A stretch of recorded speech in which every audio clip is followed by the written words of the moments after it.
உண்மையான கிறிஸ்தவ குடும்பத்தை குறித்தும், உண்மையான கிறிஸ்தவ குடும்பம் என்ற தலைப்புல, ட்ரூ கிறிஸ்டியன் ஃபேமிலி என்ற தலைப்புல சில காரியங்களை கற்றுத்தர விரும்புகிறேன். இப்ப பாத்தீங்கன்னா, குடும்பங்கிற அமைப்பை குறித்து உங்களுக்கு எல்லாருக்குமே தெரியும், சரிங்களா? பிள்ளைகள் இருப்பாங்க, வயது வந்தவர்கள் இருப்பாங்க, முதியோர்கள் இருப்பாங்க. இவர்கள் அனைவரும் இணைந்து பயணிக்கிறத நம்ம என்னன்னு சொல்றோம்? குடும்பங்கிற ஒரு அமைப்புன்னு சொல்றோம். இப்ப தேவனுக்கென்று ஒரு குடும்பம் இருக்கிறது. அதை தான் நாம் கிறிஸ்துவின் குடும்பம் அல்லது கிறிஸ்தவ குடும்பங்களாக நாம் பார்க்கிறோம். இப்ப பாத்தீங்கன்னா, தேவன் தான் மனிதனை சிருஷ்டித்தார். தேவன் மனிதனை சிருஷ்டித்து, அவனை தேவனுடைய சாயல்ல சிருஷ்டித்து, அவர்களை ஆணும் பெண்ணுமாக சிருஷ்டித்து அவர்களை ஆசீர்வதித்திருந்தார் என்று நாம் பார்க்கிறோம். அப்படிப்பட்ட தேவனுடைய சாயலில சிருஷ்டிக்கப்பட்ட மனிதன் தன்னுடைய மீறுதலினாலே பாவத்தில் விழுந்து போகிறான். அந்த பாவத்தில் விழுந்து போன மனிதனை மீட்கும் மீட்பராக பிதாவாகிய தேவன் தம்முடைய ஒரே பேரான நித்திய குமாரனை பூமிக்கு அனுப்புகிறார். அந்த ஒரே பேரான நித்திய குமாரன் பூமிக்கு வந்து மனித இனத்தை மீட்பதற்காக அவர் என்ன பண்றாருன்னா, மனித இனத்தினுடைய மீட்பராக அவர் மரித்து அடக்கம் பண்ணப்பட்டு உயிர்த்தெழுந்து 40 நாள் அளவும் அநேகருக்கு அவர் தரிசனமாகி பின்பாக அவர் பூமியிலிருந்து பரலோகத்துக்கு எடுத்துக்கொள்ளப்படுகிறார். அப்ப ஒரு மனிதனை சிருஷ்டித்த தேவன், அந்த மனிதன் பாவத்தில் விழுந்த போது தேவன் அவன் கைவிடாமல் அவனை மீட்பதற்கான மீட்பரை இந்த பூமிக்கு அனுப்பினார். அந்த மீட்பராக பூமிக்கு வந்தவர் அந்த மீட்பினுடைய தேவனுடைய திட்டத்தை, பிதாவாகிய தேவனுடைய திட்டத்தை பூமியில நிறைவேற்றி அவர் மரித்து அடக்கம் பண்ணப்பட்டு உயிர்த்தெழுந்து அவர் 40வது நாள்ல என்ன பண்றாருங்க? பரலோகத்துக்கு எடுத்துக்கொள்ளப்படுகிறார். அப்ப அவர் பரலோகத்துக்கு எடுத்துக்கொள்ளப்படும் போது அவர் இறுதியாக சொன்ன வார்த்தைகளை தான் நம் மத்தேயு 28 அதிகாரம் வசனங்கள் 18-20 வரைக்கும் வாசிக்கிறோம். யாரும் அந்த வசனங்களை வாசிக்கலாம்னு நினைக்கிறேன். வாசித்து விட்டு நம்ம செய்திக்குள்ளாக போகலாம். மத்தேயு 28 அதிகாரம் வசனங்கள் 18-20 வரைக்கும் யாவரும் சேர்ந்து வாசிக்கலாம்.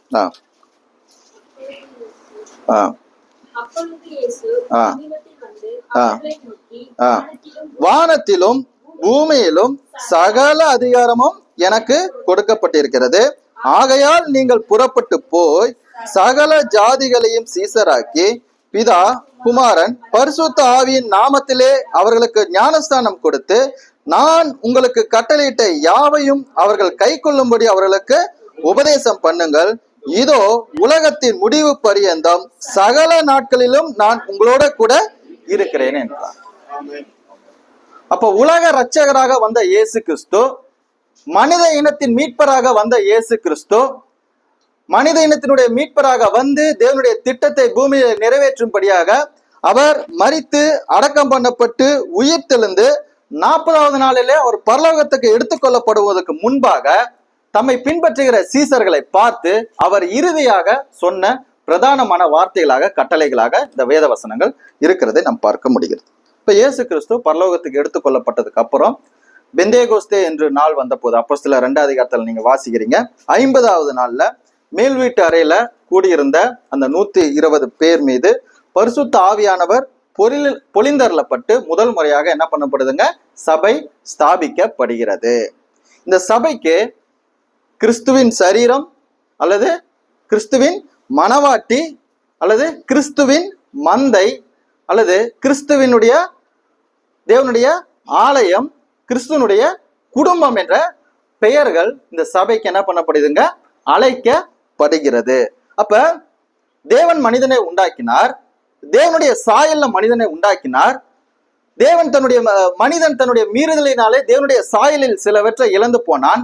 தேவனுக்கும் மனிதனுக்குமான ஒரு பிரிவு உண்டானது. அந்த பிரிவில் மனிதனை மீண்டும் தம்மிடத்தில் சேர்த்துக் கொள்வதற்காக பிதாவாகிய தேவன் தம்முடைய ஒரே பேரான நித்திய குமாரனை பூமிக்கு அனுப்பினார். அந்த நித்திய குமாரன், ஒரே பேரான நித்திய குமாரன் பூமிக்கு வந்து பிதாவுடைய சித்தத்தை நிறைவேற்றி அவர் மரித்து அடக்கம் பண்ணப்பட்டு உயிர்த்தெழுந்து அவர் நம்மை தேவனிடத்தில் அவரை விசுவாசிப்பதனால் அவரோடு கூட இணைத்து அந்த தேவனுடைய சாயலை பெற்று அந்த 50வது நாளிலே ஸ்தாபிக்கப்பட்ட அந்த சபையில நம்மையும் அவருடைய சரீரத்துல என்ன பண்றாருங்க? அவைங்களாக இணைத்துக் கொள்கிறார் என்பதை பார்க்கிறோம். அப்ப முதலாக கிறிஸ்துவனுடைய குடும்பம் எப்ப பிறந்துச்சுன்னு பாத்தீங்கன்னா, இந்த பெந்தேகோஸ்தே நாள் வந்த போதுதான். இப்ப இந்த பெந்தேகோஸ்தே நாளில 120 பேர் மீது பரிசுத்த ஆவியானவர் பொழிந்தருளப்படுகிறார். அந்த பெந்தேகோஸ்தே நாளில பரிசுத்த ஆவியானவர் பொழிந்தருளப்படும் போது எருசலேமிலே தேவ பக்தி உள்ள யூதர்கள் அந்த பண்டிகைக்காக கூடி வந்திருக்கிறார்கள். அந்த யூதர்களுக்கு பேதுரு அந்த சமயத்துல அவர் எழுந்து நின்று இந்த இயேசுவையே தேவன் ஆண்டவரும் கிறிஸ்துவும் ஆக்கினார் என்ற அந்த நற்செய்தியை அறிவிக்கிறார். அவனுடைய செய்தியை கேட்ட 3000 பேர் ரட்சிக்கப்பட்டு என்ன பண்றாங்க, ஞானஸ்தானம் பெற்று அவருடைய சரீரமாகிய சபையில இணைக்கப்படுகிறாங்க. அப்போஸ்தலர் 2ஆம் அதிகாரம் 41ஆம் வசனத்துல 3000 பேர். அதுக்கப்புறம் அப்போஸ்தலர் 4ஆம் அதிகாரம் 4ஆம் வசனத்துல 5000 பேர். அதுக்கப்புறம் அப்போஸ்தலர் 5ஆம் அதிகாரம் 14ஆம் வசனத்துல திரளான புருஷர்களும் ஸ்திரீகளும் விசுவாசம் உள்ளவர்களாகி கர்த்தரிடத்தில் அவர்கள் என்ன பண்ணார்கள், அதிகமாய் சேர்க்கப்பட்டார்கள் என்று பாருங்க. இப்படிதாங்க ஒரு குடும்பம், ஒரு உண்மையான கிறிஸ்தவ குடும்பம் அல்லது தேவனுடைய குடும்பம் என்று அழைக்கப்படக்கூடிய குடும்பம் இப்படிதான் உருவாச்சு. ஓகேங்களா? அப்ப தேவன் மனிதனை ஒரு நோக்கத்துக்காக உண்டாக்கி பூமியில வைத்த போது, மனிதன் அந்த நோக்கத்திலிருந்து தவறின போது, அவரே அந்த நோக்கத்திலிருந்து தவறின மனிதனை மீண்டுமாக தம்மிடத்தில் சேர்த்துக்கொள்ள சித்தமுடையவராய் தம்முடைய ஒரே பேரான நித்திய குமாரன் மூலமாக தம்மிடத்தில் சேர்த்துக்கொள்ள சித்தமுடையவராய் இருந்தார். அந்த ஒரே பேரான நித்திய குமாரன் பிதாவுடைய சித்தத்தை பூமியில நிறைவேற்றினார். அவருடைய மரணம் உயிர்த்தெழுதலை விசுவாசித்து அவரை தேவன் ஆண்டவரும் கிறிஸ்துவும் ஆக்கினார் என்ற நற்செய்தியை யாரெல்லாம் விசுவாசிக்கிறார்களோ அவர்களை பரிசுத்த ஆவியானவர் அவருடைய சரீரமாகிய சபையில இணைக்கிறார். அந்த சரீரமாகிய சபையில இணைக்கப்பட்ட ஒவ்வொருவருமே அவருடைய குடும்பத்தினர் என்று என்ன பண்ணப்படுகிறார்கள், அழைக்கப்படுகிறார்கள். அப்ப முதலாவது ரட்சிப்பு இஸ்ரவேல் குடும்பத்தினருக்கு வந்தது. பின்பு அது அப்போஸ்தலர் 10ஆம் அதிகாரத்துல அதே பேதுருடைய செய்தியை கேட்ட புறஜாதி மக்களும் என்ன பண்ணப்படுகிறார்கள், அதே சரீரமாகிய சபையில இணைக்கப்படுகிறார். அப்ப இப்படியாக இது வேதாகமம் தெரிவிக்கும் உண்மையான கிறிஸ்தவ குடும்பம் என்பது தேவனுடைய சுய ரத்தத்தினாலே மீட்கப்பட்டது, சம்பாதிக்கப்பட்டதாக இருக்கிறது. அப்ப யார் ஒருவர் கிறிஸ்துவை பற்றிய நற்செய்தியை கேள்விப்பட்டு விசுவாசித்து மனம் திரும்பி பரிசுத்த ஆவியினால் ஒருவர் மறுபடியும் பிறக்கிறார்களோ அவர்கள் தங்களை ஞானஸ்தானத்தினால் வெளியரங்கமாக அடையாளப்படுத்திக் கொண்டு கிறிஸ்துவனுடைய குடும்பத்தில் அவர்கள் என்ன பண்ணுகிறார்கள், தங்களை இணைத்து கொள்ளுகிறார்கள். அவர்களுடைய விசுவாசம் மற்றும் கீழ்ப்படிதலினால் அவர்கள் மறுபடியும் பிறக்கும் போது அவர்களுடைய அந்த கீழ்ப்படிதலினால் பரலோகம் சந்தோஷப்படுகிறது, பரலோகத்தின் தேவனும் சந்தோஷப்படுகிறார். ஒரு சுவிசேஷ செய்தியை கேட்டு அல்லது சத்தியத்தை கேட்டு விசுவாசித்து மனம் திரும்பி ஞானஸ்தானம் பெற்று பரிசுத்த ஆவியினால் அவருடைய சரீரமாகிய சபையில இணைக்கப்பட்ட ஒவ்வொருவருமே கிறிஸ்துவின் குடும்பத்தில் அவர்கள் இணைந்திருக்கிறார்கள். அப்படிப்பட்ட பிறந்த பிள்ளைகள், அப்படி பிள்ளைகள் விசுவாசமுள்ள கீழ்ப்படுதல் உள்ள பிள்ளைகள் பிறக்கும் போது பரலோகமும் பரலோகத்தினுடைய தேவனும் சந்தோஷப்படுகிறார், அவருடைய சரீரமாகிய சபையும் சந்தோஷப்படுதுங்க. ஓகே, அப்ப கிறிஸ்துவனுடைய குடும்பத்துல விசுவாசம் மற்றும் கீழ்ப்படிதலினாலே தங்களை இணைத்து கொண்ட இந்த சகோதரனை போல நாம் அநேகர் இருக்கிறோம். கரெக்டுங்களா? கிறிஸ்துவனுடைய குடும்பத்துல நீங்கள் யார்? கிறிஸ்துவை விசுவாசித்து கீழ்ப்படிதலினாலே ஞானஸ்தானம் பெற்ற உங்கள் ஒவ்வொருவரையும் நான் பார்த்து கேட்கிறேன், உண்மையான கிறிஸ்தவ குடும்பத்தில் நீங்கள் யார்? உங்கள் உறவு முறை என்ன? அந்த குடும்பத்துல உங்களுடைய உறவு முறை என்ன? அந்த குடும்பத்துல உங்களுடைய தகுதி என்ன, பொறுப்பு என்ன? அந்த குடும்பத்திலோட உங்க உரிமை என்ன? உங்க வீட்டுல பிள்ளைகள் பிறந்திருக்காங்களா இல்லையா? பிள்ளைகள் இருக்காங்களா இல்லையா? அவங்களுக்கு உங்களுக்கான உறவு முறை என்ன? தாய் தகப்பன் பிள்ளைகள் என்ற ஒரு உறவு முறை. அவர்களுக்கான தகுதி பொறுப்பு என்ன? பிள்ளைகளா பிறக்கும் போது அவங்களுக்கு தகுதி பொறுப்பு வந்துருமா? அவர்களை அவர்களாகவே பார்த்து கொள்ளுகிற வயது வரைக்குமாக பெற்றோர்களுடைய உதவி அவங்களுக்கு அவசியம் தேவை. அதுக்கப்புறம் எப்பொழுது அவர்களாக செயல்பட துவங்குகிறார்களோ அப்பொழுது அவர்களுடைய பொறுப்புகளை அவர்கள் நிறைவேற்றுகிற நபர்களாக என்ன பண்றாங்க, அந்த பிள்ளைகள் மாறிவிடுகிறார்கள். அதற்கு பின்பாக அவர்களுக்கு உரிய உரிமையை அவர்கள் சரியான விதத்துல பயன்படுத்துகிற மக்களாக அவங்க என்ன பண்றாங்க, மாறுறாங்க. இதுதான் குடும்பத்துல நடக்கிற காரியம். சரிங்களா? நான் உங்களை பார்த்து கேட்கிறேன், விசுவாசத்தினாலே கீழ்ப்படிதலினாலே உண்மையான கிறிஸ்துவ குடும்பத்தில் நீங்கள் இணைந்திருப்பீர்களானால் நீங்கள் கிறிஸ்துவுக்குள் நீங்கள் யார்? முதல் கேள்வி, கிறிஸ்துவுக்குள் நீங்கள் யார்? இரண்டாவது கேள்வி, கிறிஸ்துவுக்குள் உங்களுடைய உறவு முறை என்ன? மூன்றாவது கேள்வி, கிறிஸ்துவுக்குள்ளாக உங்களுடைய தகுதி பொறுப்பு என்ன? நான்காவது, கிறிஸ்துவுக்குள்ளாக உங்க உரிமை என்ன? இந்த சிந்தனையோட கூட இன்னைக்கு நம்ம ஒரு வேத பகுதியை வாசிச்சோம். எந்த வேத பகுதி வாசிச்சோம்? ரோமர் 8ஆம் அதிகாரம் 12 to 17 வசனங்களை வாசித்தோம். நீங்கள் 16வது வசனத்தை திருப்பிக் கொள்ளுங்கள். ரோமர் 8ஆம் அதிகாரம் 16ஆம் வசனம். நாம் தேவனுடைய பிள்ளைகளாய் இருக்கிறோம் என்று ஆவியானவர் தாமே நம்முடைய ஆவியுடனே கூட சாட்சி கொடுக்கிறார். நாம் தேவனுடைய பிள்ளைகளாய் இருக்கிறோம் என்று ஆவியானவர் தாமே நம்முடைய ஆவியுடனே கூட சாட்சி கொடுக்கிறார். தேவனால் கிறிஸ்துவுக்குள் அவருடைய குடும்பத்தில் உங்களது உறவு என்னன்னு பாத்தீங்கன்னா, நீங்கள் தேவனுடைய பிள்ளைகள். உங்களுக்கான உறவு முறை என்ன? நீங்கள் தேவனுடைய பிள்ளை. ஆங்கிலத்தில் சொல்லணும்னா சில்ட்ரன் ஆஃப் காட். இத மூலமொழியில டெக்னோன்கிற வார்த்தையை உபயோகப்படுத்துறாங்க. என்ன வார்த்தைங்க? டெக்னோன் தியாஸ். அதாவது தேவனுடைய பிள்ளை என்பது டெக்னோன் தியாஸ். டெக்னோன் தியாஸ்ங்கிற இந்த வார்த்தை எதை அர்த்தப்படுத்துதுன்னு பாத்தீங்கன்னா, பெற்றெடுத்த அல்லது பிறந்த இயற்கையான பிறந்த பிள்ளைகளை என்னன்னு சொல்லுவாங்க? டெக்னான்னு சொல்லுவாங்க. அப்ப நீங்கள்லாம் யாரு? ஆண், பெண் அல்லது உங்களுடைய தாய் தகப்பன் மூலமாக நீங்கள் பிறந்த பிள்ளைகளாக இருப்பீர்களானால் நீங்கள்லாம் யாரு? உங்களை பெற்றெடுத்திருக்காங்கல்ல. அப்ப நீங்க எல்லாருமே என்னது? டெக்னான்ங்கிற வார்த்தை உங்களுக்கு என்ன பண்ணலாம்? பிள்ளைகளா இருப்பீங்கன்னா, உங்களுக்கு பெற்றோர்கள் இருப்பாங்கன்னா, நீங்கள் பிறந்திருப்பீங்கன்னா உங்களை டெக்னோன் என்று அழைக்கலாம்.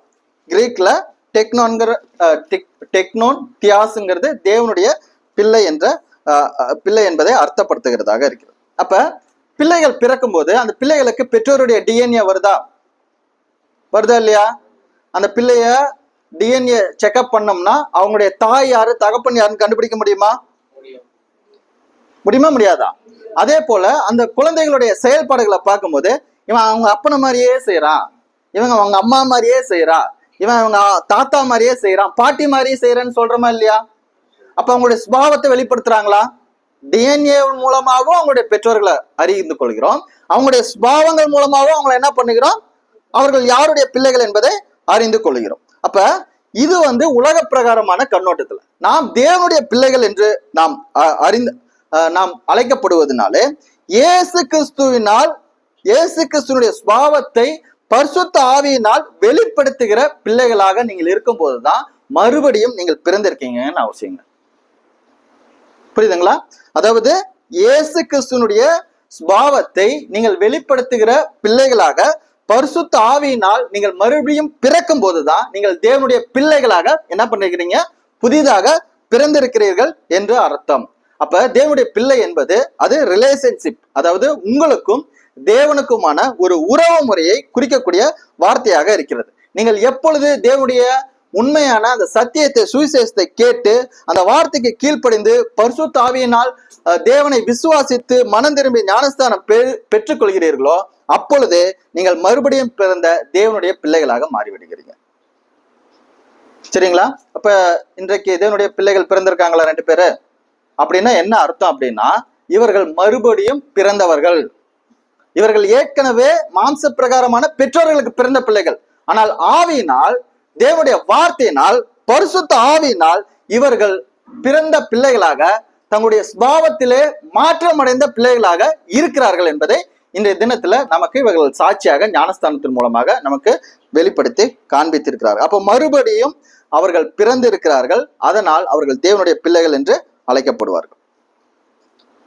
அப்ப முதலாவது கிறிஸ்துவுக்குள் நாம் யார் என்ற கேள்விக்கு முதல் கேள்வி பார்த்தோம். உங்களுக்கான உறவு முறை என்னங்கும் போது உங்களுக்கான உறவு முறை என்ன? கிறிஸ்துவுக்குள்ளாக நீங்கள் தேவனுடைய பிள்ளைகள். அப்ப தேவனுடைய பிள்ளைகள் என்று சொல்லும் போது நீங்கள் எதை வெளிப்படுத்த வேண்டும்? ஆவியில பிறந்து நீங்கள் ஞானஸ்தானம் பெற்றிருந்தீங்கன்னா உங்களிலிருந்து கிறிஸ்து வெளிப்பட வேண்டும். உங்க அப்பாவோ அம்மாவோ வெளிப்படக்கூடாது. நீங்கள் தேவனுடைய பிள்ளைகளா மாறிட்டீங்க. உங்களை மறுபடியும் பிறக்க செய்த அந்த சத்தியத்தினால் பரிசுத்த ஆவியினால் நீங்கள் ஜெனிப்பிக்கப்பட்டிருக்கிறதுனாலே அவரை வெளிப்படுத்துகிற பிள்ளைகளாக நீங்கள் இருக்கணும். அப்ப கிறிஸ்துவை விசுவாசித்து மனம் திரும்பி ஞானஸ்தானம் பெற்ற உங்களை அனைவரையும் நான் பார்த்து சொல்கிறேன், நீங்கள் தேவனுடைய பிள்ளை என்ற உறவு முறையில் இருக்கிறீர்கள். நீங்கள் தேவனுடைய சுபாவத்தை வெளிப்படுத்துற மக்களா இருக்கிறீங்களா? உங்களுடைய அந்த சுபாவங்களை பார்த்து இவன் கிறிஸ்துவின் மகன் என்று சொல்ல முடியுமா? உங்களுடைய பண்புகளை பார்த்து இவன் கிறிஸ்துவின் மகள் என்று சொல்ல முடியுமா? அப்படிப்பட்ட பண்புகளை சுபாவங்களை வெளிப்படுத்தும் போது நீங்கள் கிறிஸ்துவுக்குள் யார் என்பதை உங்களுடைய கிரியைகள் வெளிப்படுத்துங்க. ஓகே, இரண்டாவதாக நம்ம பார்க்க போறோம் கிறிஸ்துவனுடைய உறவு முறையில நாம் தேவனுடைய பிள்ளைகள் என்று பார்த்தோம். இரண்டாவதாக நமது தகுதி அல்லது பொறுப்பு என்ன என்கிறத பார்க்கிறோம். தேவனால் கிறிஸ்துவுக்குள் அவரது குடும்பத்தில் பரிசுத்த ஆவியினால் நமது தகுதி பொறுப்பு என்ன என்பதற்கு நீங்கள் திருப்பிக் கொள்ளுங்கள். ரோமர் 8:14 பாருங்க. ரோமர் 8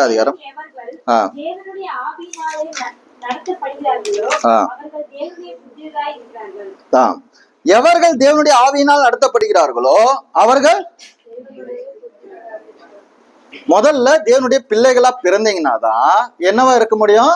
தேவனுடைய புத்திரரா இருக்க முடியும். இந்த தேவனுடைய புத்திரர் அது ஆங்கிலத்துல சொல்லும் போது சன் ஆஃப் காட், கிரீக்ல சொல்லும் போது ஹியாஸ் தியாஸ். தியாஸ்ங்கிறது தேவனுக்கு குறிக்கக்கூடிய வார்த்தை. இந்த புத்திரருங்கிறதுக்கு ஹியோஸ், ஹியாஸ், HUIOS.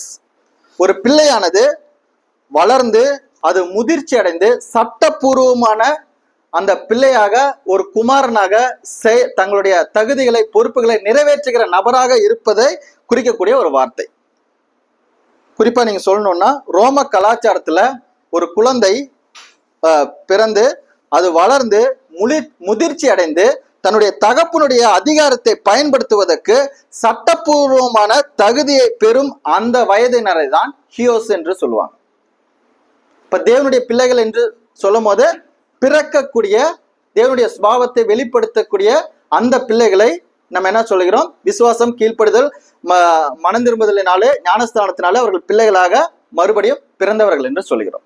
மறுபடியும் பிறந்தவர்கள் அவர்கள் வளர்ந்து முதிர்ச்சி அடைந்த நிலையை அடையும் போது அவர்கள் என்னன்னு சொல்றோம்? தேவனுடைய புத்திரர் என்று சொல்லுகிறோம். அப்ப அவர்கள் என்ன பண்ணுவாங்க அப்படின்னு பாத்தீங்கன்னா, அவர்கள் முதிர்ச்சி அடைந்து இருப்பதனாலே அவர்கள் சரியான தேவனுடைய காரியங்களை செய்யும் ஒரு தகுதி பெற்ற ஒரு மக்களாக அவங்க என்ன பண்ணுவாங்க? இருப்பார்கள். அப்ப தேவனுடைய பிள்ளை என்பது அவருடைய குடும்பத்தில் பிறந்த பிள்ளையாக அவருடைய உறவு முறை அவரோட கூட நீங்கள் ஆரம்பிக்கிற நீங்கள் தேவனுடைய புத்திரராக அவருடைய குடும்பத்தில் பிறந்து பிள்ளையாக பிறந்த நீங்கள் வளர்ந்து தேவனுடைய சித்தத்தை செய்கிற தேவனுடைய அதிகாரத்தை செலுத்துகிற மக்களாக ஒரு நபராக மாறுவீங்கன்னு அர்த்தம். அப்ப பிள்ளைகள் பிறந்தாங்கன்னா அவங்க வளர்றாங்களா இல்லையா? பிள்ளைகள் வளரும் போது அவர்களை குமாரர்கள் என்றும் குமாரத்திகள் என்றும் அல்லது வாலிபர்கள் என்றும் நம்ம என்ன பண்ணோம்? அவர்களை அழைக்கிறோம். அதே போன்றதான டெக்னோனிலிருந்து மாறுபட்டதுதான் இந்த ஹியோஸ். தேவனுடைய பிள்ளையிலிருந்து மாறுபட்டதுதான் தேவனுடைய புத்திரர். அப்ப பிறந்த ஒரு பிள்ளை ஒரு வளர்ந்து ஒரு முதிர்ச்சி அடைந்து சட்டபூர்வமான தன்னுடைய தகப்பனுடைய அதிகாரத்தை பயன்படுத்தக்கூடிய அந்த உரிமையோடு தேவனுடைய சித்தத்தை செயல்படுத்தக்கூடிய அந்த பிள்ளையை தான் என்னன்னு சொல்லுவோம்? தேவனுடைய புத்திரர் என்று சொல்லுவோம். அப்ப தேவனுடைய பிள்ளையாக நீங்கள் இருப்பீர்கள் என்றால் ஆவியானவர் உங்களுக்கு உங்களுடைய ஆவியோடு கூட சாட்சி கொடுக்கணும். தேவனுடைய புத்திரரா இருப்பீங்கன்னா தேவனுடைய ஆவியினால் நீங்க என்ன பண்ணணும்னா நடத்தப்படணும். அப்ப தேவனுடைய பிள்ளையா பிறந்தீங்கன்னா தேவனுடைய புத்திரராக நீங்க நடந்து கொள்வீங்க. அப்ப உங்களுடைய தகுதி பொறுப்பு என்ன என்பதை தேவனுடைய உங்களை பிறப்பிக்க செய்த தேவனுடைய சித்தத்தை நிறைவேற்றுற மக்களாக இருப்பீங்க. ஓகே, இறுதியாக நாம் பார்க்கக்கூடிய காரியம் என்னன்னு பாத்தீங்கன்னா, மூன்றாவதா நான் ஒரு கேள்வி கேட்டிருந்தேன்.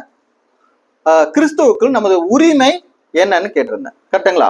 முதல்ல உறவு முறையில நம்ம பிள்ளைகளா இருக்கிறோம். அதுக்கப்புறம் தகுதி பொறுப்புகளை செயல்படுத்தும் போது நம் புத்திரர்களா இருக்கிறோம். மூன்றாவதாக கிறிஸ்துவுக்குள்ளாக நமது உரிமை என்னங்கிறத பார்த்தேன். இதை மாத்திரம் நான் டீட்டெயிலா சொல்லி இந்த செய்தியை நான் நிறைவு செய்ய விரும்புகிறேன். அப்ப தேவனால் கிறிஸ்துவுக்குள் அவருடைய குடும்பத்தில் பரிசுத்த ஆவியினால் உங்களது உரிமை என்ன? 17 வசனம் வாசிங்க. ரோமர் 8:17. நீங்கள் பிள்ளைகளானாதான் புத்திரரா இருந்தாதான் சுதந்திரர். நீங்கள் பிள்ளைகளானால் சுதந்திரருமாமே. தேவனுடைய சுதந்திரரும் கிறிஸ்துவுக்கு உடன் சுதந்திரருமாமே. கிறிஸ்துவுடனே கூட நாம் மகிமைப்படும்படிக்கு அவருடனே கூட பாடுபட்டால் அப்படி ஆகும். மூன்றாவதாக உங்களுடைய உரிமை என்னன்னா, நீங்கள் தேவனுடைய சுதந்திரர், கிறிஸ்துவுக்கு உடன் சுதந்திரரா மாறிடுறீங்க. ஹியர்ஸ் ஆஃப் காட்னு சொல்லுவாங்க ஆங்கிலத்துல. சரிங்களா? ஜாயிண்ட் ஹியர்ஸ் வித் கிரைஸ்ட்னு சொல்லுவாங்க. கிரீக்ல பாத்தீங்கன்னா கெலிரோனோமோஸ் அப்படிங்கிற வார்த்தை, அதாவது KLERONOMOS, கெலிரோனோமோஸ் தியோஸ்ன்னு சொல்லுவாங்க. சரிங்களா? ஒரு சொத்துல சட்டப்பூர்வமாக பங்கு பெற்று அதை அனுபவிக்கும் உரிமையுள்ள வாரிசு என்பதை என்ன பண்ணுங்க இந்த வார்த்தை அர்த்தப்படுத்தும். இப்ப உலக பூர்வமா சொல்லணும்னா ஒரு தந்தை இறந்ததுக்கு அப்புறம் தான் அந்த மகனுக்கு அந்த சொத்தை அனுபவிக்கக்கூடிய அந்த வாரிசுங்கிற இது கிடைக்கும். சரிங்களா? அப்ப நான் போயிட்டு உலக பிரகாரமான என்னுடைய தந்தை மற்றும் அவங்க தாத்தாவுடைய அந்த டெத் சர்டிபிகேட் காமிச்சாதான் நான் வாரிசுங்கிறது தெரியும். கரெக்டுங்களா? வாரிசு சர்டிபிகேட் பார்த்திருக்கீங்களா? இறந்ததுக்கு அப்புறம் தான் என்ன கொடுப்பாங்க? இவருடைய வாரிசு இவருன்னு கொடுப்பாங்க. இதுதான் உலக பிரகாரமானது. உலக பிரகாரமான வாரிசு சட்டம் இப்படிதான் இருக்கு. இப்ப நம்முடைய தேவன் நித்தியமா இருக்கக்கூடியவர். அவர் சதா காலங்களிலும் என்றென்றும் இருக்கக்கூடியவர். அப்ப பிதாவாகிய தேவன் கிறிஸ்துவுக்குள் நமக்கு வைத்திருக்கக்கூடிய பரலோக ஆசீர்வாதங்கள், அவருடைய அதிகாரங்கள், அவருடைய நித்திய வாழ்வு, இவைகளை இப்பொழுது அனுபவிக்கும் தகுதியுள்ள வாரிசாக ஏற்படுத்தியிருக்கிறார் என்பதுதாங்க இந்த தேவனுடைய சுதந்திரர் அல்லது கிறிஸ்துவுக்கு உடன் சுதந்திரங்கிற வார்த்தை குறிப்பிடுகிறதாக இருக்கு. அப்ப நீங்கள் யாருடைய வாரிசு? தேவனுடைய வாரிசு, கிறிஸ்துவுக்கு உடன் சுதந்திரரா இருக்கிறீங்க. அப்ப உங்களுக்கான சொத்து நம்ம உலக பிரகாரமாக தகப்பனார் இறந்ததுக்கு அப்புறம் வரதில்லை. எப்ப வருது? உங்களுடைய தகப்பனார் இறப்பாரா? யாருடைய குடும்பத்துல பிறந்திருக்கிறீங்க? தேவனுடைய பிள்ளையா பிறக்கும் போது உங்களுடைய தகப்பனா யார் இருக்கா? பிதாவாகிய தேவன் இருக்கிறார். அப்பா பிதாவே என்று கூப்பிடக்கூடிய புத்திர சுகாரத்தை பெற்ற பிள்ளைகளாக நிற்கீங்க. அப்பா பிதாவேன்னு கூப்பிடுறீங்கல்ல, அப்ப அவர் உங்களுக்கு தகப்பனா இருக்கும் போது நீங்க யாரா இருக்கிறீங்க? அவருடைய பிள்ளைகளாக பரிசுத்த ஆவியினாலே நீங்கள் அவருடைய பிள்ளைகளா இருக்கிறீங்க. அவருடைய பிள்ளைகளா பிறந்த நீங்க முதிர்ச்சி அடைந்து அவர் சித்தத்தை செய்யும் போது தேவனுடைய புத்திரரா அழைக்கப்படுறீங்க. அப்பவும் ஆவியினாலதான் நடத்தப்படுறீங்க. அப்ப அவர் பிள்ளைகளா பிறந்து அவருடைய புத்திரரா செயல்படுற நீங்க அவருடைய சுதந்திரத்தை பெற்றுக்கொள்ளுகிற நபராக இருக்கும்போது நீங்கள் தேவனுடைய சுதந்திரர் அல்லது கிறிஸ்துவுக்கு உடன் சுதந்திரர் என்று நீங்க என்ன பண்றீங்க?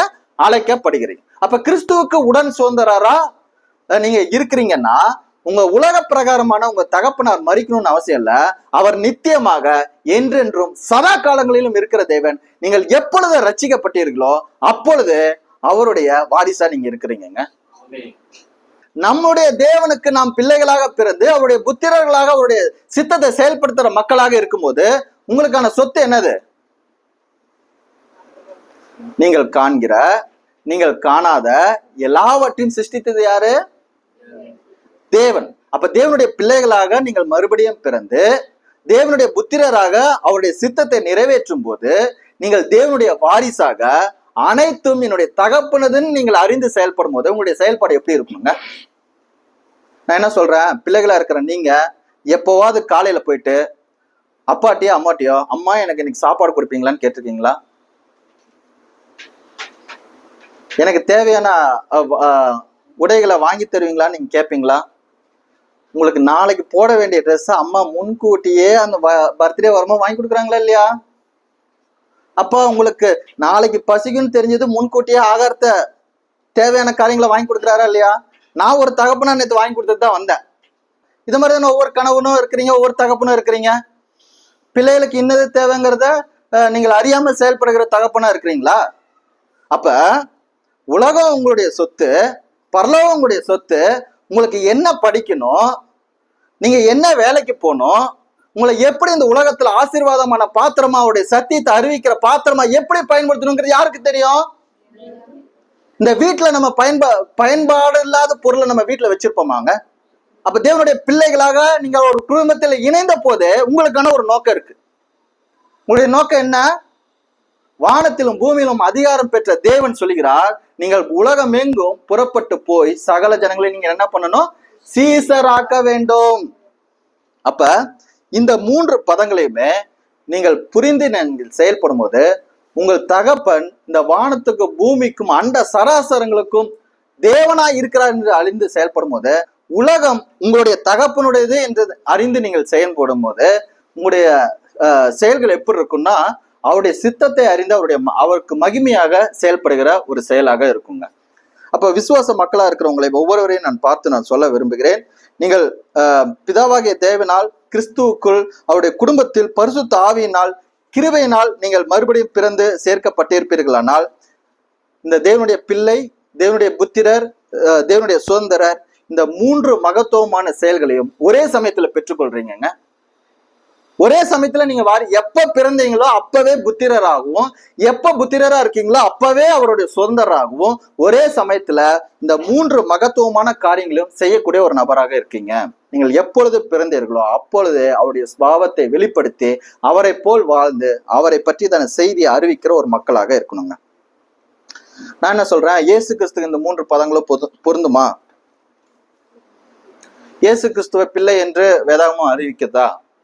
இயேசு கிறிஸ்துவை புத்திரர் என்று வேதாகமம் அறிவிக்கிறதா? இயேசு கிறிஸ்துவை சுதந்திரர் என்று அறிவிக்கிறதா? நல்லா புரிஞ்சுக்குங்க, நாம தான் மறுபடியும் பிறக்கணும். யார் மறுபடியும் பிறக்க வேண்டிய அவசியம் இல்ல. இயேசு கிறிஸ்து மறுபடியும் பிறக்கணுமா? என்ன ஆச்சரியமா பாக்குறீங்க? கரெக்டு தான். என்னோட கேள்வி பிள்ளைன்னா என்னன்னு சொல்லிட்டேன், மூல மொழியில அதை மொழிபெயர்க்கும் போது தமிழ்ல என்ன அர்த்தம்னு சொல்லிட்டேன். நாம உலக பிரகாரமான பிள்ளைகளா எப்படி பிறக்கிறோம்னு சொல்லிட்டேன். சரிங்களா? இப்ப இயேசு கிறிஸ்துவை வேதாகமம் எங்கேயுமே என்னன்னு சொல்லல, நேரடியான வார்த்தைகளை உபயோகப்படுத்தல.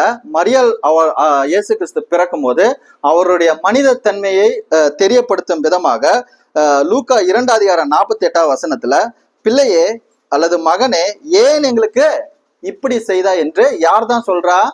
அவர் பிறக்கும் போது மரியாள் தான் சொல்றா. அந்த ஒரு இடத்துலதான் டெக்னோங்கிற வார்த்தை உபயோகப்படுத்திருக்கிறது. அது அவருடைய மனித தன்மையை, அதாவது ஒரு ஆண் பெண் சேர்க்கை இன்றி பரிசுத்த ஆவியினுடைய பலனினால் அவர் மனிதனாக வந்திருக்கிறார் என்ற செய்தியை அவருடைய தாயை அறிவிக்கும் விதமாக பிள்ளையே அல்லது மகனே என்று அவள் அழைத்த அந்த இடத்துல தான் டெக்னோன்கிற வார்த்தை உபயோகப்படுத்தப்பட்டிருக்கு. புத்திரருங்கிற வார்த்தை இயேசு கிறிஸ்துவ உபயோகப்படுத்தப்பட்டிருக்கா? இயேசு கிறிஸ்துவை புத்திரன் என்று அழைக்கப்பட்டிருக்கா? வேதாகமத்துல புதிய ஏற்பாட்டுல மிக அதிகமாக பயன்படுத்தப்பட்ட வார்த்தை புத்திரன் தான். இப்ப பிதாவாகிய தேவன் வானத்திலிருந்து இயேசு கிறிஸ்து ஞானஸ்தானம் எடுக்கும் போது என்னன்னு சொல்றாரு? மத்தேயு 3:17 இவர் என்னுடைய நேச குமாரன். எங்கெல்லாம் தேவனுடைய குமாரன், நேச குமாரன், என்னுடைய குமாரன் என்று தேவன் அழைக்கிறாரோ அங்க எல்லாமே ஹியோஸ்ங்கிற வார்த்தை உபயோகப்படுத்தப்படுகிறது. அப்ப தேவனுடைய புத்திரன் சொல்லும் போது தேவனுடைய சித்தத்தை செயல்படுத்துகிற ஒரு நபராக இயேசு கிறிஸ்து இருக்கிறார் என்பதை அடையாளப்படுத்துகிற விதத்துல அந்த வார்த்தை உபயோகப்படுத்துகிறது. சுதந்திரங்கிற வார்த்தை கிறிஸ்துவுக்கு உபயோகப்படுத்தப்பட்டிருக்கா?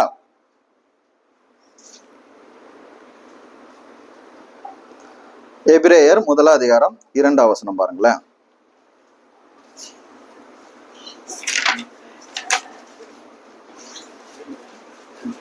எபிரேயர் 1:2 இந்த கடைசி நாட்களில் குமாரன் மூலமாய் நமக்கு திருவுளம் பற்றினார். இவரை சர்வத்துக்கும் சுதந்திரவாளியாக நியமித்தார். இவரை கொண்டு உலகங்களையும் உண்டாக்கினார். அப்ப தேவனால் படைக்கப்பட்ட சகலவற்றிற்கும் ஒரே வாரிசு யார்தான்? இயேசு கிறிஸ்து மாத்திரம்தான். அவர் இயல்பாகவே தேவனுடைய குமாரன். அவரை பெற்றெடுக்க வேண்டிய அவசியம் இல்லை. கரெக்டுங்களா? இயல்பாகவே அவருடைய வாரிசு, இயல்பாகவே. ஏனென்றால் இந்த உலகங்கள் அவரை கொண்டுதான் என்ன பண்ணப்பட்டது? உண்டாக்கப்பட்டது.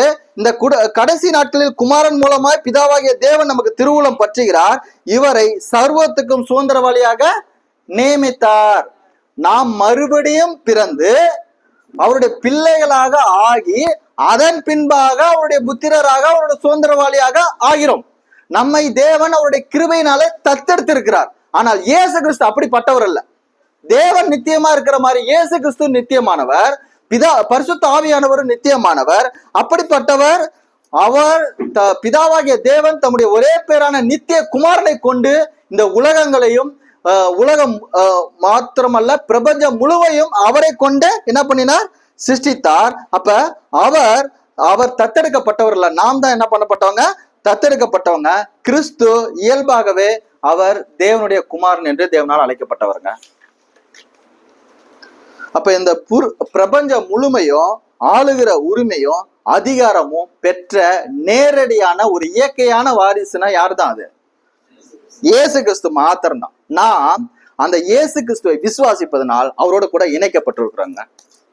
அப்ப இயேசு கிறிஸ்துவை மூலமாக எல்லாவற்றையும் சிருஷ்டித்த பிதாவாகிய தேவனுடைய இந்த சொத்தாக இந்த உலகமும் பிரபஞ்சமும் இருக்கிறது. அந்த கிறிஸ்துவின் மூலமாக அவை சிருஷ்டிக்கப்பட்டு கிறிஸ்துவை அவர் சுதந்திரவாளியாக அவர் நியமித்தார். கிறிஸ்துவை விசுவாசித்து உங்களுடைய பாவத்திலிருந்து உங்கள் சுபாவத்திலிருந்து நீங்கள் மாற்றம் பெற்று அவரை போல் அவருடைய பிள்ளைகளாக மறுபடியும் பிறந்து அவருடைய புத்திரர்களாக நீங்கள் வாழ்ந்து அவருடைய சுதந்திரவாளிகளாக நீங்களும் மாறிடுறீங்க. யாருக்கு சொந்தமாகிறது? இப்பொழுது அவரால் பிறந்த பிள்ளைகளாக இருக்கக்கூடிய உங்களுக்கும் அந்த சொத்துகள் எல்லாமே சொந்தமாகி விடுகிறது. அப்ப தேவனுடைய சுதந்திரரா இருக்கிறோம். இப்ப கிறிஸ்துவுக்கு உடன் சுதந்திரரா இருக்கும். பிதாவாகிய தேவன் கிறிஸ்துவை எப்படி பார்க்கிறாரோ அதே போலதான் அவருக்குள் இணைக்கப்பட்டிருக்கிற உங்களையும் பார்க்கிறாருங்க. அவருடைய குமாரனை எப்படி பார்க்கிறாரோ அப்படிதாங்க உங்களையும் பார்க்கிறாரு. நீங்க அழகா இருக்கிறீங்களா, நீங்க கருப்பா இருக்கிறீங்களா, உங்களுக்கு முடி இருக்கா, முடி இல்லையா, எந்த தேசத்துல பிறந்த எதுவுமே ஆண்டவர் பாக்குறது இல்ல. எப்படி பாக்குறாரு? நம்ம பாக்குறோமா? பிள்ளைகள் என்ன பண்ணணும்? அழகா இருக்கணும், கலரா இருக்கணும், முடி இப்படி இருக்கணும், ஹைட்டா வளரணும், எல்லாவற்றிலும் ஸ்கில்லா இருக்கணும். அப்பதான் அந்த பிள்ளைகளை நேசிக்கிறோம். அப்படிப்பட்ட பிள்ளைகள் பிறக்கும் போதுதான் நம்ம மேன்மையா என்றோம், கௌரவமா நினைக்கிறோம். இருக்கமா இல்லையா? ஆனா ஆண்டவர் உங்களை பார்க்கிற விதம் வித்தியாசமானது. தம்முடைய நித்திய குமாரனா இருக்கக்கூடிய ஒரே பேரான குமாரனா இருக்கக்கூடிய கிறிஸ்துவை எப்படி பார்க்கிறாரோ, நீங்கள் எப்பொழுது கிறிஸ்துவை விசுவாசித்து அவருடைய பிள்ளைகளாக பிறக்கிறீர்களோ அப்பொழுது கிறிஸ்துவை பார்க்கிற விதமாக உங்களையும் பார்க்கிறாருங்க. அப்ப நீங்கள் நன்மை செய்து தேவனுடைய சுபாவத்தை வெளிப்படுத்தீர்கள் என்றால் அது பிதாவாகிய தேவனுக்கு மகிமையாக இருக்கும். நீங்கள் பிள்ளைகளாக பிறந்து விட்டோம் என்று சொல்லி நீங்கள் தீமையை செய்து அவருடைய சுபாவத்துக்கு எதிராக செய்வீர்களானால் அவருக்கு அவமரியாதையை ஏற்படுத்துகிற விதமா இருக்குங்க. அப்ப கிறிஸ்துக்குள்ளாக விசுவாசித்து மனம் திரும்பி ஞானஸ்தானம் பெற்று அவருடைய பிள்ளைகளாக நீங்க பிறந்திருப்பீங்கன்னா உங்களுடைய சுபாவங்கள் உங்களுடைய தகப்பனை வெளிப்படுத்துகிறதாக இருக்கட்டும், உங்களுடைய பண்புகள் உங்களை ரட்சித்த தேவனை வெளிப்படுத்துகிறதாக இருக்கட்டும், உங்களுடைய குடும்பம் இன்னது என்பதை அறிந்து கொள்ளுங்கள், உங்களுடைய தேவனுடைய சொத்து இன்னது என்பதை அறிந்து கொள்ளுங்கள். நீங்கள் பிறந்ததுக்கான ஒரு நோக்கம் உண்டு. தேவன் உங்களை புத்திரராக ஏற்படுத்துவதற்காக ஒரு நோக்கம் உண்டு. இது எதுவுமே உங்களுடைய உழைப்பினால கிடைக்கலங்க. நீங்க உழைச்சதுனால இந்த சொத்து கிடைக்கல, நீங்க நினைச்சதுனால அவருடைய பிள்ளைகள் ஆகல. தேவனுடைய வார்த்தையினால் சத்தியத்தினால் விடுதலை பெற்று அந்த சத்திய ஆவியாக நித்திய ஆவியினாலே நீங்கள் விடுதலை பெற்று அந்த விடுதலை பெற்ற நீங்கள் அவருடைய சரீரமாக சபையில அவரால் என்ன பண்ணப்பட்டிருக்கீங்க? இணைக்கப்பட்டிருக்கிறீங்க. இப்ப பாத்தீங்கன்னா வேலைக்காரன் கூலிக்காக என்ன பண்ணுவான்? வேலை செய்வான். கரெக்டுங்களா? அவனுக்கு தேவை என்னது? சுதந்திரவாளி எப்படி வேலை செய்வான்? உரிமையோட வேலை செய்வாங்க. நீங்க செய்யற பணிய சுதந்திரமா செய்யுங்கிற. இப்ப எஜமான் வீட்டில் வேலை செய்யும் அடிமைக்கு அந்த சொத்துல பங்கு இருக்குமா?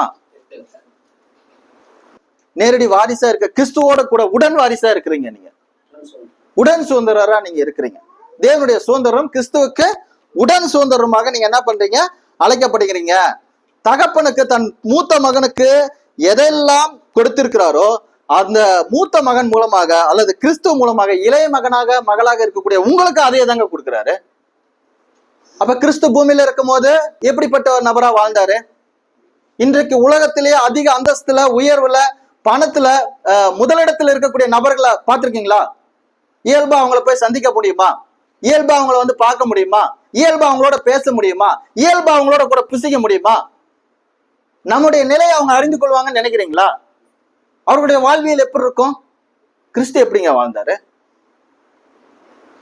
அரெஸ்ட் பண்ணும்போதும் கூட அவருடைய சீசர்கள்ல அவர் யாருன்னு காண்பிச்சு கொடுக்க வேண்டிய தேவை இருந்துச்சுங்க. ஏன்? தன்னுடைய மக்கள் என்ன உடைய அணிஞ்சிருந்தாங்களோ அதே உடைய தாங்க அவர் அணிஞ்சிருந்தாரு. தன்னுடைய மக்கள் எதை புசிச்சாங்களோ அதே தான் என்ன பண்ணாரு? புசிச்சாரு. தன்னுடைய மக்கள் அவர்கள் எப்படியெல்லாம் வாழ்ந்து எப்படியெல்லாம் பாடுகளை அனுபவித்து எப்படியெல்லாம் சோதனைகளை எதிர்கொள்வார்களோ அதை அனைத்துமே அனுபவித்து அவர் வெற்றி கண்ட தேவன்ங்க. அந்த வெற்றி அடைந்ததுனாலதான் சொல்றாரு மத்தேயு 28:18 வானத்திலும் பூமியிலும் சகல அதிகாரமும் எனக்கு கொடுக்கப்பட்டிருக்கிறது. பாவத்தை வெற்றி பெற்ற தேவன் உங்க தேவன். சாத்தான அவருடைய சிலுவையில அவருடைய கிரியையில அழித்த தேவன் தான் உங்களுடைய தேவன். அப்ப பாவத்திலிருந்து மனம் திரும்பி அவருடைய சுபாவத்தை வெளிப்படுத்துற மக்களாக இருக்கும்போது உங்களிடத்திலிருந்து கிறிஸ்து வெளிப்பட வேண்டுமே தவிர உங்களுடைய சுயம் எந்த சமயத்துல என்ன பண்ணக்கூடாது? வெளிப்படக்கூடாது. தன்னுடைய மூத்த மகனுக்கு எவைகள் எல்லாம் கொடுத்திருக்கிறாரோ அதையே கிறிஸ்துவின் மூலமாய் அந்த மூத்த மகனுக்கு தந்த காரியங்களை சமமாக நமக்கும் பகிர்ந்தளிக்கிற தேவனாக உங்களுடைய தேவன் இருக்கிறார். அப்ப தேவனுடைய பிள்ளைகளாக சுதந்திரராக புத்திரராக நீங்கள் இருப்பீர்களானால் கிறிஸ்துவுக்கு வந்த சோதனைகள் உங்களுக்கும் வரும். கிறிஸ்துவுக்கு வந்த பாடுகள் உங்களுக்கும் வரும். கிறிஸ்துவுக்கு வந்த துன்பங்கள் உங்களுக்கும் வரும். கிறிஸ்துவுக்கு வந்த அவதூறு உங்களுக்கும் வரும். உங்களையும் மதிக்க மாட்டாங்க, உங்களையும் அக்செப்ட் பண்ண மாட்டாங்க, உங்களையும் ஏற்றுக்கொள்ள மாட்டாங்க. அப்படி நீங்கள் கிறிஸ்துவோட கூட கிறிஸ்துவை போல அந்த மகிமையில் பிரவேசிப்பதற்கு நீங்கள் கிறிஸ்துவோட கூட அவரோட கூட பாடுபட்டால் அப்படி ஆகும். அப்ப நீங்கள் சுதந்திரவாளியாக வாரிசாக இருப்பீங்கன்னா கிறிஸ்துக்கு என்ன நடந்துச்சோ அதாங்க உங்களுக்கு நடக்கும். உங்களுடைய வாழ்க்கையும் ஒரு இயல்பான வாழ்க்கையா தான் இருக்கும். உலகம் முழுவதும் உங்களுடைய தேவனுடையதாக, அதுக்கு நீங்கள் கிறிஸ்துவோட கூட உடன் வாரிசாக இருப்பீர்கள். இருந்தாலும் கூட உங்களுடைய வாழ்க்கை ஒரு தாழ்மையான, ஒரு பணிவான, ஒரு கனிவான ஒரு வாழ்க்கையாக இருக்கணுங்க எல்லா சூழ்நிலைகளிலும். இயேசு கிறிஸ்து எப்பாவது கோவப்பட்டு பாவம் செஞ்சிருக்காருங்க? அப்ப உங்களுக்கு பாடுகள் வரும், கோவப்படாதீங்க. கோபம் வருதா? நியாயமான கோபமா? சூரியன் மரியாதைக்குள்ள செட்டில் பண்ணுங்க. செட்டில் ஆயிடுச்சா, நாளையில இருந்து புதிதாக ஆரம்பிங்க. ஆண்டவர் அவர் கோபம் வந்த போதும் என்ன பண்ணல? பாவம் செய்யல. அப்ப அவரோட கூட அவருடைய பிள்ளைகளாக கிறிஸ்துவை பார்க்கிற விதமாக உங்களையும் தேவன் பார்க்கிறார் என்றால், உங்களுடைய செயல்களும் கோபம் வந்தாலும் அது நியாயமான கோபமாக இருந்தாலும் உங்களுடைய வார்த்தைகளினாலேயோ செயல்களினாலும் நீங்கள் என்ன செய்து விடக்கூடாது? பாவம் செய்து கூடாது. இப்ப பாடு துன்பங்களை நீங்கள் சகித்து கிறிஸ்து அடைந்த அதே மகிமையை நீங்கள் அடைகிற மக்களாக நீங்கள் எப்பொழுது மறுபடியும் பிறந்தீங்களோ அப்பவே அதுக்கு தகுதி உள்ள மக்களாக இருக்கிறீங்க. புரியுதுங்களா? இவ்வுலக சொத்துக்கள் எல்லாமே அழிஞ்சு போகுங்க. உலக பிரகாரமான பிள்ளைகளாக, உலக பிரகாரமான குமாரர்களாக, குமாரத்திகளாக, உலக பிரகாரமான வாரிசுகளாக இருக்கும்போது இந்த உலகமும் உலகத்துக்குரியதோ ஒரு நாள் என்ன ஆகும்? அழிந்து போகும். ஆனால் நம்முடைய சொத்து பரலோகத்தில் இருக்கிறது. பரலோக தேவனிடத்திலிருந்து பெற்றதா இருக்கிறது. நமக்கு கிறிஸ்துவின் மூலமாக நாம் பெற்ற சுதந்திரமானது அழிவில்லாதது, மாசற்றது, அது வாடாததா இருக்குதுங்க. 1 பேதுரு 1:4 பாருங்களேன்.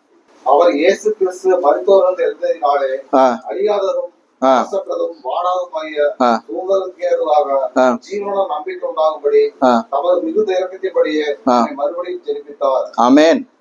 அப்ப அழிவில்லாத, மாசற்ற, வாடாத சுதந்திரத்தை கிறிஸ்துவினால் தேவனிடத்திலிருந்து பெற்ற பிள்ளைகளா இருக்கிறீங்க. அப்ப பரலோக ராஜ்யத்துல கிறிஸ்துவோட கூட அமர்ந்து ஆளுகை செய்யும் அதிகாரம் பெற்ற நீங்கள் இந்த பூமியில நீங்கள் கிறிஸ்துவை பிரதிபலிக்கிற மக்களாக என்ன பண்ணுங்க? வாழ வேண்டும். எப்படி கிறிஸ்துவை இயற்கையான சுதந்திரவாளியாக தேவன் நியமித்தாரோ, நீங்கள் அவரை விசுவாசிப்பதனாலே அவருக்கு உடன் சுதந்திரவாளியாக அவரோடு கூட இணைந்து இந்த உலக கவலைகளிலும், தோல்விகளிலும், பிரச்சனைகளிலும், துன்பங்களிலும், பாடுகளிலும், சோர்வுகளிலும் எவ்விதத்திலும் நீங்கள் சோர்ந்து விழுந்து விடாதபடி அவரை பிரதிபலிக்கிற ஒரு வாழ்க்கை என்ன பண்ணுங்க? வாழ வேண்டும். அப்ப இப்படிப்பட்ட வாழ்க்கை வாழ்வதற்கு தான் தேவன் உங்களை என்ன பண்ணியிருக்கிறாரு?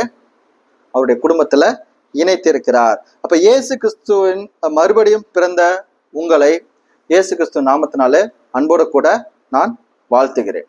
இயேசு கிறிஸ்துவனுடைய உண்மையான கிறிஸ்துவ குடும்பத்தில் இணைந்திருக்கிற உங்களை, மறுபடியும் பிறந்திருக்கிற உங்களை அன்போடு கூட நான் வாழ்த்துகிறேன். இயேசு கிறிஸ்துவின் குடும்பத்தினர் யாவரும் உங்களுக்கு வாழ்த்துதல் சொல்லுகிறார்கள். உங்களுக்கு குடும்பம் சூலூர்ல இல்ல, எங்கெல்லாம் இருக்கு? உலகம் முழுவதும் இருக்கு. எல்லா பக்கத்திலயும் ரட்சிக்கப்படுகிற ஜனங்கள் இருக்கிறாங்க. அவருடைய சரீரமாகிய சபையில இருக்கிறாங்க. அவர்களோடு இணைந்து நீங்கள் வாழ்வதற்காக தான் தேவன் உங்களை பிள்ளையாக வேறுபிரித்திருக்கிறார். அப்ப அவர்களும் உங்களை என்ன பண்றாங்க? அன்போடு கூட வாழ்த்துகிறார்கள். உங்கள் கிறிஸ்துவின் மீதான உங்களுடைய விசுவாசம் கீழ்ப்படிதலினாலே பரலோக தேவனும் பரலோகமும் சந்தோஷப்படுகிறது. அந்த பரலோக தேவன் மற்றும் பரலோகத்தோட கூட பூமியில் இருக்கக்கூடிய கிறிஸ்துவுக்குள் வாழ்கிற பரிசுத்தவான்களா இருக்கக்கூடிய ஒவ்வொருவருமே நாங்களும் என்ன பண்ணுகிறோம்? சந்தோஷப்படுகிற மக்களாக இருக்கிறோம். அப்ப தேவனுடைய பிள்ளைகளாக, தேவனுடைய புத்திரராக, தேவனுடைய சுதந்திரராக நீங்கள் இந்த பூமியிலே கிறிஸ்துவை பிரதிபலித்து கிறிஸ்துவை போன்ற தாழ்மை மற்றும் கீழ்ப்படிதல் கொண்ட மக்களாக நீங்கள் இருந்து பிறருக்கு சாட்சியாக உலகம் முழுவதும் வாழ்ந்து உலகம் முழுவதும் போய் அவருடைய செய்தியை அறிவித்து அநேகரை சீசராக்கி அவரை பின்பற்றும்படியாக, அவருடைய கட்டளை கற்பனைகளை கை கொள்ளும்படியாக ஒரு போதிக்கிற மக்களாக நீங்கள் இருக்க வேண்டும்ங்கிறது தான் தேவனுடைய எண்ணம், விருப்பம், சித்தமாக இருக்கிறது. இயேசு கிறிஸ்து அதை தான் என்ன பண்ணாருங்க? அவர் மரித்து அடக்கம் பண்ணப்பட்டு உயிர் தெழுந்ததுக்கு அப்புறம் அதை தான் கட்டளையாக, பிரதான கட்டளையாக சொல்லிவிட்டு செய்தார். அந்த கட்டளை உங்களுக்கும் உரியதா இருக்கிறது. நீங்கள் எப்பொழுது பிள்ளைகளாக பிறந்தீர்களோ அப்பொழுதுல இருந்து அதை நிறைவேற்ற ஆரம்பிங்க. இன்றிலிருந்தே உங்களுடைய ஊழியம் ஆரம்பிச்சிருச்சு. புரியுதுங்களா? உங்க பிள்ளையா கொடுத்து பெற்றோர் கீழ்ப்படுகிறது தேவனுக்கு செய்கிற ஊழியமா இருக்கு. நீங்க கணவரா இருந்து மனைவிக்கு அன்பு கூர்ந்து அவங்கள வழி நடத்துறது தேவனுக்கு செய்யற ஊழியமா இருக்குது.